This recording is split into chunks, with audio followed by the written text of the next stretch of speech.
Good afternoon, everybody, from lovely Pattaya, Thailand. I'm Adam Judd, and this is the Pattaya News, letting you know what's popping in Pattaya. Today is August 17th, 2023. We're going to recap the past week, and as always, we're going to talk about what's coming up. So we're going to start with that. This weekend, one major event is taking place. It's actually the first major beach event that we've had in a couple months. There's not as many this time of year due to being rainy season, and hopefully it does not rain on this particular day. So far, the weather forecast is looking okay. That's the Fashion TV Awards, the FTV Awards. For those of you not familiar, Fashion TV is Thailand's biggest fashion channel. They say they have over 500 million viewers worldwide on a regular basis throughout their platforms, and they're holding the Model Awards right here on Pattaya Beach.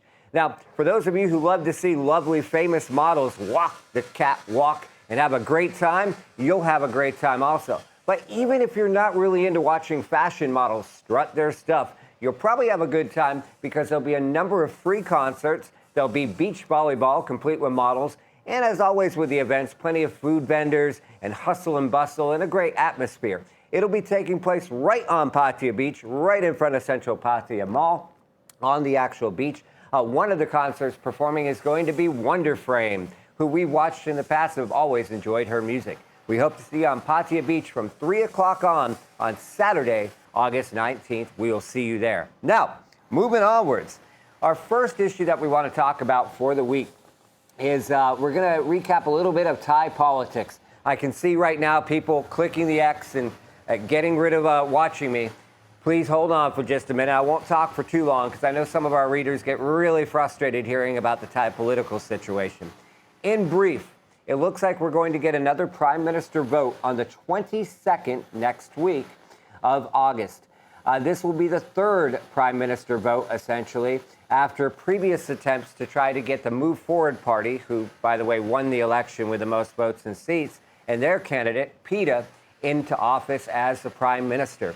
However, that didn't work out, as anybody who's followed the news knows, for a variety of reasons, and there's multiple legal challenges now in regards to PETA.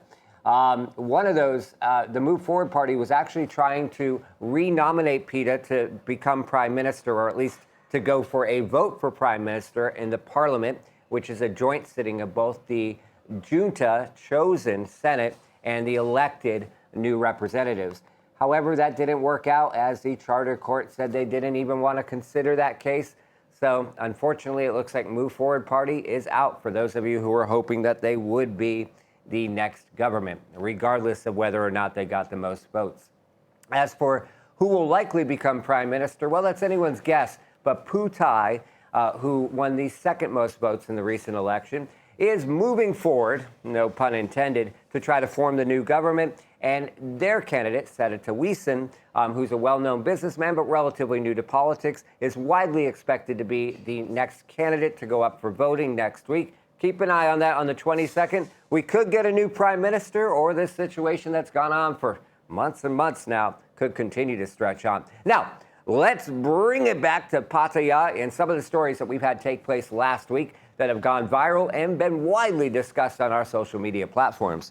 First up, a very sad situation that took place in Jomtien, in which a young Russian woman fell to her death from the 7th floor of a condominium in Jomtien. And this particular situation was a major issue on social media because a Russian man who was in the same apartment as her, some reports said they were boyfriend, girlfriend, some said they were just living together. Regardless, though, a young Russian man in the same apartment was taken into custody. He was originally arrested for being uncooperative at the scene and intoxicated. However, later tests show that he was just intoxicated on booze. He was not under the influence of any illegal drugs, according to police. But the big issue with this was that CCTV captured from a nearby condo appeared to show this Russian man dangling the woman from her legs before she fell. However, the argument from police and from the Russian man was that he was trying to save her and pull her back into the condo, and he did not drop her and did not throw her off the balcony. Well, the Thai court here in Pattaya, the Pattaya Provincial Court, ultimately agreed with the Russian man and stated that they were not going to pursue an official arrest warrant against him, although the investigation is still continuing, and he was temporarily released without officially being charged in her death. Rest in peace to her. Now, as for our next topic, this is something we talked about Oh, I think the last 2 weeks, but we have some new developments in it. And that's Jomtien Beach and an ongoing crackdown and some issues between business owners and market owners in terms of what's going on in that area. Now, the business owners and market owners, and when we talk about business owners, we're talking about brick and mortar, rent-paying buildings, have been frustrated with the amount of food carts, and now they're also frustrated with people partying until, well, dawn, really, on the beach. They say they're frustrated not because they're losing business or trying to get more people in their own venues, but according to them, because of the level of noise, the littering, drugs, fighting, and other problems that take place on the beach. Now, we did a poll on our social media about what our readers felt about a proposal to shut the beach down. For instance, say from midnight until 6 a.m. every day in order to try to stop illegal behaviors and problems. Although it was a polarizing poll, no won by about 60% to about 40% in terms of what people thought. And so far, Pattaya city officials seem to be thinking the same thing.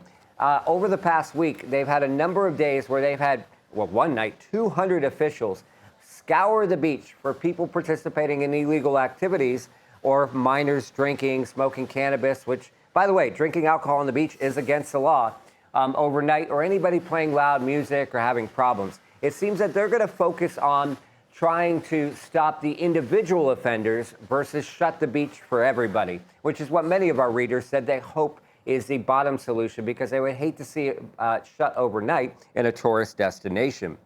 Now, as for our next story, this story got a lot of comments on social media, especially because of the way that Thai media described it, which we did not. Some people blamed us for it as well.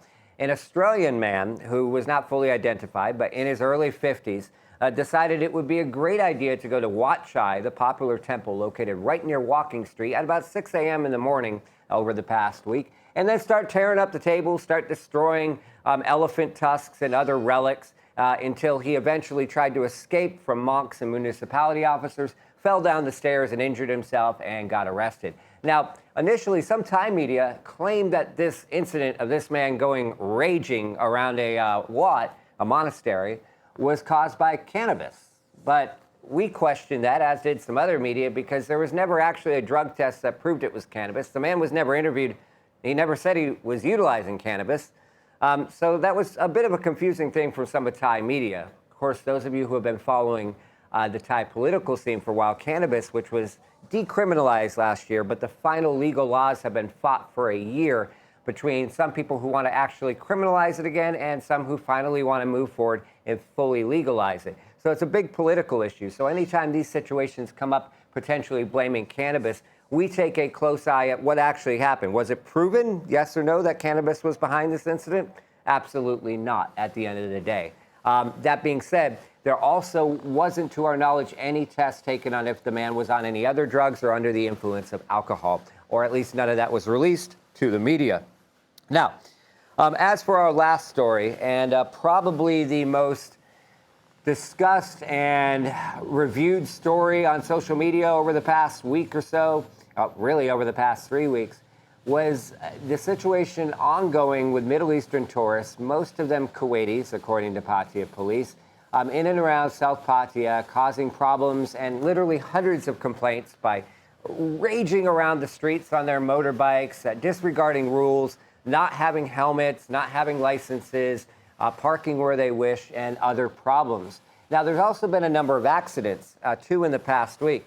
One of them was minor, in which a Kuwaiti man ran into a power pole, but one of them, unfortunately, after weeks of warnings, one young Arab man, his nationality was not released by police, lost his life early this morning in a motorbike accident that took place on Sukhumvit Road. He was riding a big bike with a friend, and unfortunately, he passed away. His friend was seriously injured, and a Cambodian man that they ran into, who was coming out of Soi Khao Noi, was seriously injured, breaking both legs. It's yet to be seen whether or not police will take an even harsher stance on these ongoing problems as a result of this fatal and sad incident that could probably have been avoided. As always, thank you for watching the Pattaya News. We appreciate your guys' support. Make sure you like, subscribe, and follow for regular updates right here from Pattaya.